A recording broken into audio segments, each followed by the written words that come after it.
3D printing trimmer line. So obvious or just a stupid idea? Trimmer line is usually made from nylon, a really tough material, but can it actually be used for 3D printing? Let me show you that it's not as far-fetched as you might think, and also how strong parts printed from trimmer line really are. Let's find out more. Guten Tag everybody, I'm Stefan and welcome to CNC Kitchen. Raycon with their everyday E25 wireless earbuds sponsored part of this video. Get the best deal of the year and save 20% off your purchase by using the link in the description. If you ever use the garden trimmer, you might have noticed that the trimmer line that it's used resembles 3D printing filament closely and is often made from nylon. Not everyone has a roll of nylon at home, because that's usually quite expensive and often not the easiest to print with. So my question was, if trimmer line from the hardware store is a feasible alternative to real 3D printing filament if you maybe just need it for a small part and don't want to spend half of your allowance on a kilogram spool. So I headed to my local hardware store and found Oregon trimmer line that's even 1.7 millimeters in diameter. The roll with 15 meters, which is around 42 grams, cost me €2.79. And if you do the math, you end up not that much more expensive than if you would buy filament. And hey, it's available in your hardware store and you don't need to buy a full spool. There are half and full pound rolls available that are a bit cheaper per kilo. I was quite surprised that the diameter of my Oregon trimmer line was pretty consistent and basically perfectly in the range of what normal 3D printing filament has. The product description says that it's made from a nylon copolymer that's fortified with additives, so it lasts longer and breaks less. Not too bad for mechanical parts, if we're able to print with it. So I guess let's load it into my E3D tool changer and see if it prints. I estimated a nozzle temperature of around 250 degrees Celsius, since that's usually in the lower range at which nylon prints. While loading the line, I already noticed what I feared, but also expected. Nylon is a quite hygroscopic material, meaning that it absorbs moisture that boils off if you melt it and ruins your prints. When you check the Oregon product page, it even tells you to keep the line moist so that it's less brittle. That resulted in quite a bit of steam and bubbles all over the extruded filament. Well, let's still find out how our 3D prints would look if we print a trimmer line, really right out of the box. I used 105 degrees on the glass bed and covered it with glue stick for better adhesion.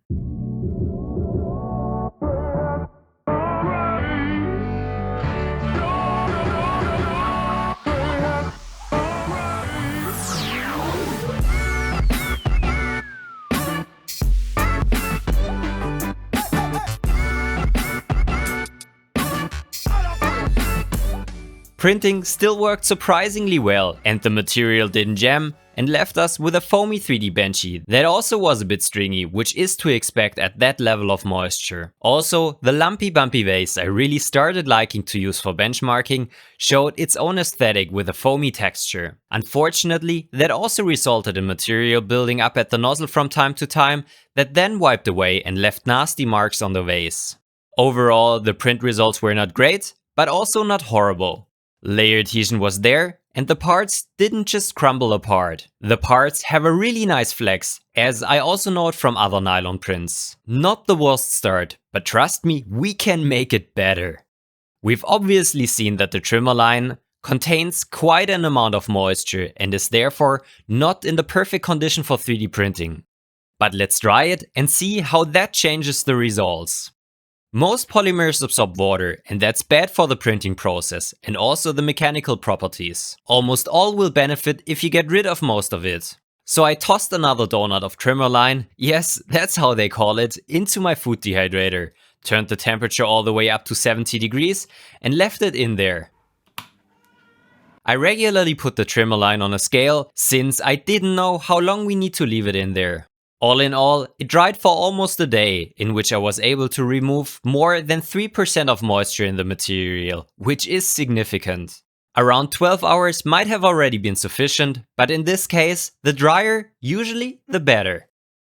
I took the makeshift filament out of the dehydrator and directly tossed it into a dry box because moisture pickup can be quite rapid and I wanted my upcoming results to be as consistent as possible.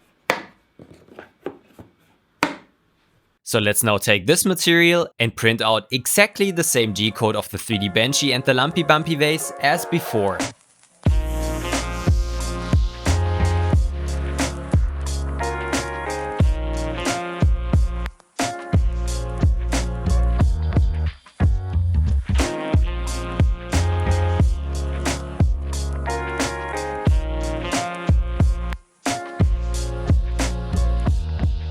Now look at this. I dare to say that those are probably one of the nicest looking prints I have seen in a while. And remember, they were printed with trimmer line from the hardware store. Extrusions are consistent, surfaces look nice and smooth, and stringing is minimum. Look at those bridges and overhangs. Incredibly impressive. Or what do you think? If you like these kind of investigations, consider subscribing and clicking the notification bell for more. I think I was able to show that if you dry this makeshift filament from the hardware store, it seems to print better and easier than some commercial filaments. The most important question still needs to be answered. Is hardware store trimmer line also usable for mechanically stressed parts? To answer that question, I printed 3D Maker Noob's temperature tower to see how the print results change at nozzle temperatures between 230 and 270 degrees Celsius. I started at the highest temperature and then lowered it in 10 degrees increments for every step. The results didn't differ as significant as one would expect. The only major thing is the higher amount of stringing at the raised temperatures. Everything else looked basically the same. If I aim for the best material strength, I tend to break the small spikes with my finger to see if there's a difference. 270 degrees Celsius and 260 degrees Celsius snapped in the middle, 250 degrees Celsius and 240 degrees Celsius at the base, but kind of stayed connected. And the lowest temperature just cleanly snapped away without leaving a mark. In the end, I decided to go with 255 degrees for the strength test samples and no cooling fan. The test coupons were printed on my Prusa Mark III because I wanted to have the slight smell during printing out of my office. I again printed on a layer of glue stick that I put on the PEI sheet. Bed adhesion was quite good at the 105 degrees Celsius I used and no parts lifted during printing. Since I had limited supply of material, I only printed my test hook, mini tensile test samples, 4 vertically and 4 horizontally, and 3 impact test samples.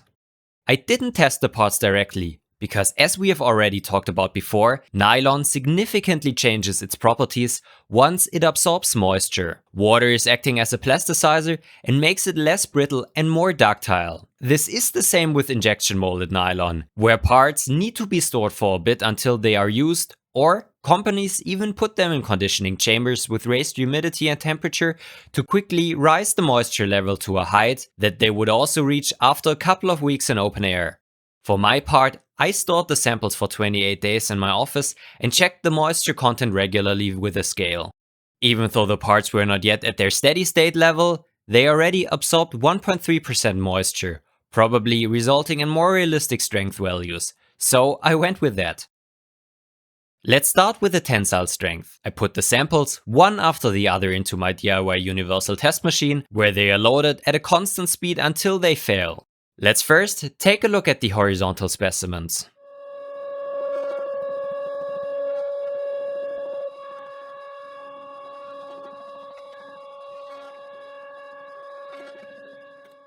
The average tensile strength was 38 megapascals. This doesn't make it the strongest material, but what's significant is the amount the material yielded before it failed. And technically speaking, in the end, the material didn't break, but the individual layers separated from each other.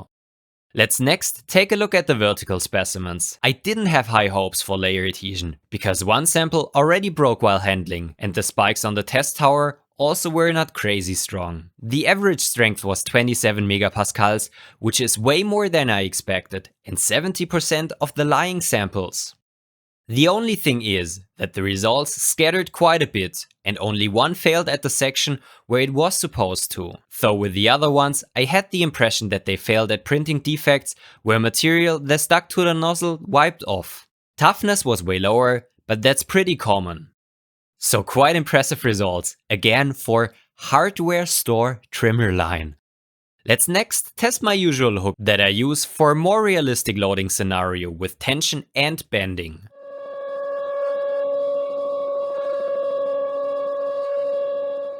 The hook was able to bear around 30 kilograms of load. I say around 30 kilograms because due to the flexibility and toughness of the nylon, it bends rather than it breaks.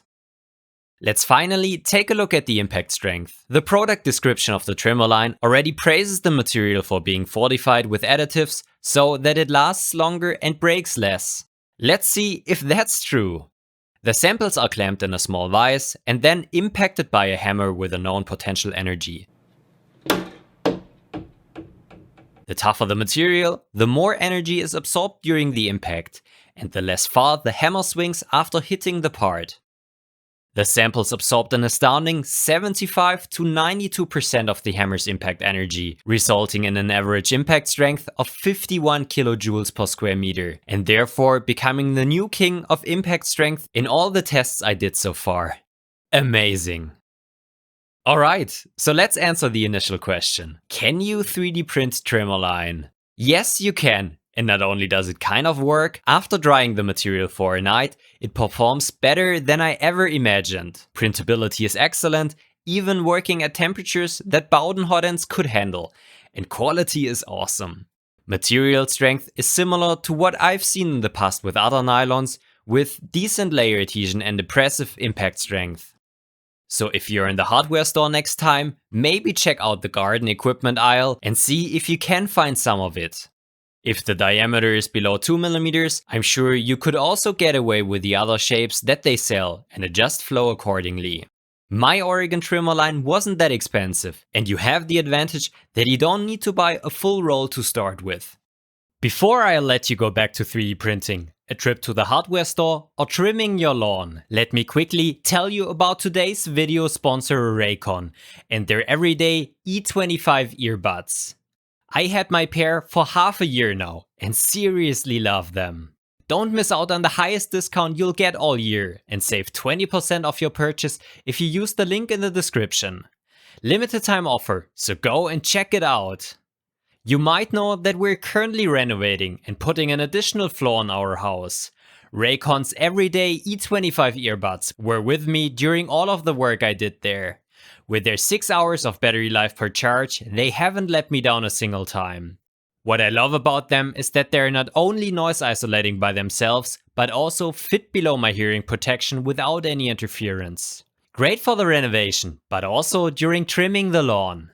Raycon earbuds have a great range, so I don't even need to have my phone in my pocket all of the time. Even though they start at around half the price of other premium wireless earbuds, they sound just as amazing as other top audio brands. With a range of beautiful colors, they make a great holiday gift for everyone. And if you go to buyraycon.com/cnckitchen or click the link in the description, you'll get 20% off your purchase and get the best price of the year on Raycons. Hurry up, because that's only a limited time offer. Thank you Raycon for sponsoring part of this video. Thanks for watching everyone. I hope you're all doing well. If you found this video helpful, then leave a like, share it with the community and make sure that you're subscribed for more. If you want to support my work, head over to Patreon, become a YouTube member or use the affiliate links in the description. Go check out my other videos if you currently have more time than usual and want to educate yourself. Stay healthy, auf Wiedersehen, and I hope to see you in the next one.